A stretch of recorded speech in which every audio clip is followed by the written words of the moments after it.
বিশ্ববাজারে অস্ত্র তৈরি ও রপ্তানিতে ফের শীর্ষস্থান ধরে রেখেছে যুক্তরাষ্ট্র।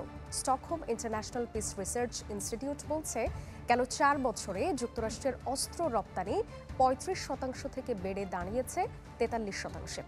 বিশ্বের শতাধিক দেশে সরবরাহ করা হয় মার্কিন এসব অস্ত্র, যার সবচেয়ে বড় ক্রেতা ইউরোপের ন্যাটোভুক্ত দেশগুলো ও মধ্যপ্রাচ্যের বিভিন্ন রাষ্ট্র। উৎসবের খুশি হবে নগদে বেশি, কারণ ঘন্টায় ঘন্টায় আছে গিফট জেতার সুযোগ। বিগত কয়েক দশক ধরে বিশ্ববাজারে একক আধিপত্য বিস্তার চলছে মার্কিন অস্ত্র ও গোলা বারুদের, যার ব্যতিক্রম হয়নি এবারও। বিশ্বজুড়ে অস্ত্র বিক্রির মাধ্যমে ফের মুনাফার পাল্লা ভারী করল বিশ্বের সবচেয়ে ক্ষমতাধর এই দেশটি।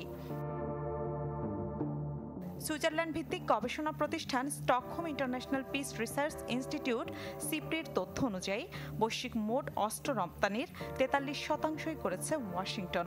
দ্বিতীয় অবস্থানে রয়েছে ফ্রান্স, তাও মাত্র 9.6%। প্রতিবেদনে বলা হয়, 2020 থেকে 24 সালের মধ্যে 107টি দেশে অস্ত্র সরবরাহ করেছে যুক্তরাষ্ট্র, যার সবচেয়ে বড় ক্রেতা ইউরোপের ন্যাটোভুক্ত দেশগুলো ও মধ্যপ্রাচ্যের বিভিন্ন রাষ্ট্র। প্রতিবেদন অনুযায়ী 2020 থেকে 24 সালের মধ্যে ইউরোপে মার্কিন অস্ত্র রপ্তানি বেড়েছে 35%। একই সময়ে মধ্যপ্রাচ্যে হার ছিল 33%। ইউক্রেনের যুদ্ধের কারণে অস্ত্র রপ্তানিতে অনেক নিচে নেমে গেছে রাশিয়া। পশ্চিমা নিষেধাজ্ঞায় ভারত আর চীন ছাড়া কোনো দেশ রাশিয়ার অস্ত্র কিনতেও পারছে না।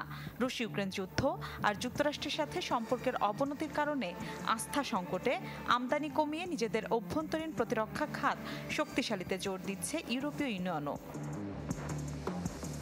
এদিকে সারা বিশ্বে অস্ত্র বিক্রির পরিমাণ অল্প বিস্তর ওঠানামা করলেও ভূরাজনৈতিক নাটকীয় পরিবর্তনে আকাশ ছুঁয়েছে কয়েকটি দেশের অস্ত্র আমদানির পরিমাণ। গেল 5 বছরে সমরাস্ত্র আমদানিতে শীর্ষে উঠে এসেছে ইউক্রেন। এই অস্ত্রের 45%ই দিয়েছে যুক্তরাষ্ট্র।